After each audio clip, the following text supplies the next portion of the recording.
Halo semuanya, perkenalkan, nama saya Arkanantara Sendria. Saya dari FMIPA. Salam kenal semuanya. Hai, nama aku Fatan Fikri, aku dari FTMD. Salam kenal. Hai, namaku Dragustin Stiani dari SITHR. Salam kenal.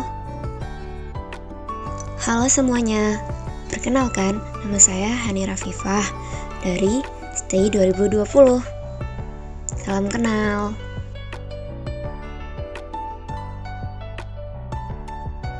Kami dari kelompok 1B akan menjelaskan tentang pengembangan distilasi air sebagai upaya penanganan pencemaran air tanah. Latar belakang kami untuk menciptakan inovasi ini karena air bersih merupakan kebutuhan pokok masyarakat, sehingga air menjadi salah satu unsur yang penting dalam aktivitas sehari-hari. Namun, di beberapa wilayah, air tanah yang telah menjadi sumber air bagi masyarakat telah mengalami pencemaran. Dari hal tersebut, kita harus menemukan sebuah solusi untuk menyelesaikan permasalahan ini dengan cara membuat sistem pencernian air melalui metode distilasi dan sentrifugasi. Diharapkan dengan metode ini dapat dihasilkan air bersih yang layak pakai dan pastinya lulus uji laboratorium, sehingga dapat digunakan oleh khalayak umum. Jadi ini adalah skema dari alat penyaringan air yang dibuat oleh kelompok kami. Yang pertama, pompa kotak nomor 9 mengalirkan air tanah nomor 8 ke tank sentrifugasi 1. Pada tank sentrifugasi 1, logam berat diendapkan dengan menambahkan H2S pada air tanah di tank sentrifugasi 1. Setelah H2S ditambahkan, logam berat seperti timbal, seperti tembaga akan mengendap. Agar endapan dapat tersaring secara sempurna dan merata, maka air tanah yang telah ada endapan tersebut disentrifugasi. Campuran antara cairan dan beratan yang dapat dipisahkan disebut dengan suspensi. Pada proses sentrifugasi, cairan diputar agar padatan dan cairan dapat terpisah dengan sempurna. Setelah proses sentrifugasi selesai, air dari tank sentrifugasi 1 akan dialirkan menuju tank distilasi melewati pipa yang di dalamnya terdapat saringan membran. Saringan membran ini berfungsi untuk menyaring endapan yang terbawa ke pipa. Pada tangki distilasi, air akan dipanaskan hingga melewati titik didihnya. Air yang menguap akan ditampung pada penampungan uap air, sedangkan cairan yang tersisa yang kemungkinan besarnya berupa minyak akan dibuang menuju tangki residu.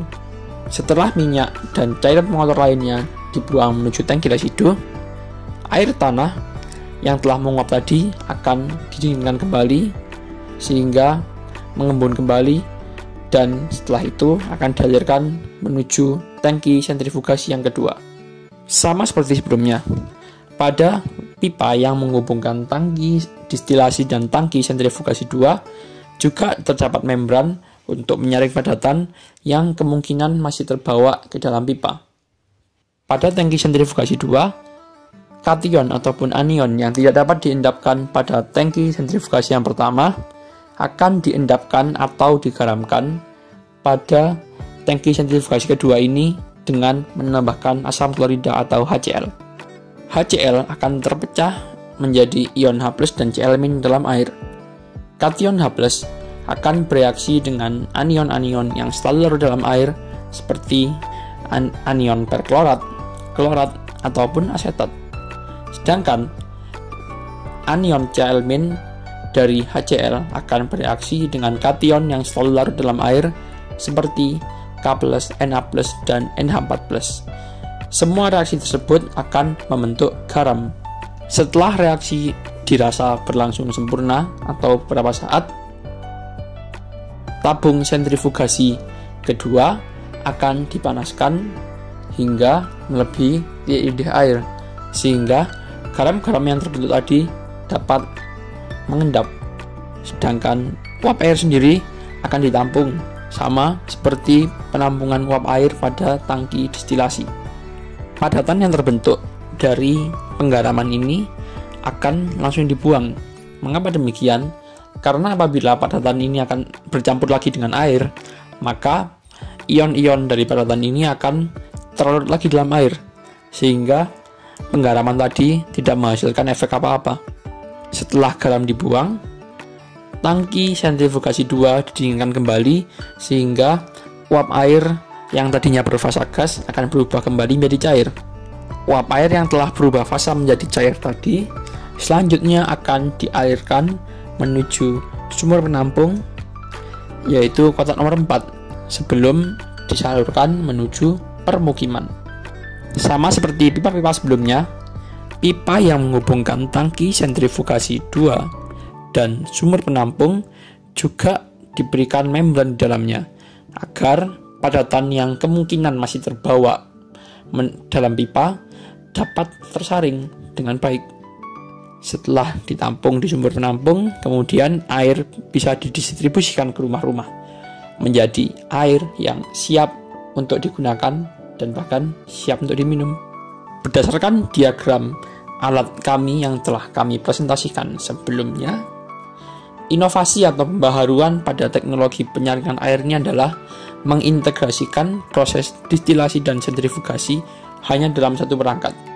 Biasanya kedua proses itu dilakukan pada perangkat yang terpisah, di mana proses distilasi dilakukan pada distilator dan sentrifugasi pada sentrifugator, dan keduanya adalah alat yang berbeda dan dilakukan pada tempat yang terpisah. Dan tidak terasa kita telah sampai di penghujung video. Ada beberapa hal yang akan kami sampaikan sebagai kesimpulan. Yang pertama, distilasi dan sentrifugasi ini dapat menjadikan solusi untuk menjernihkan air tanah yang tercemar. Lalu yang kedua, hasil distilasi dan sentrifugasi ini adalah air bersih yang siap pakai, bahkan siap minum.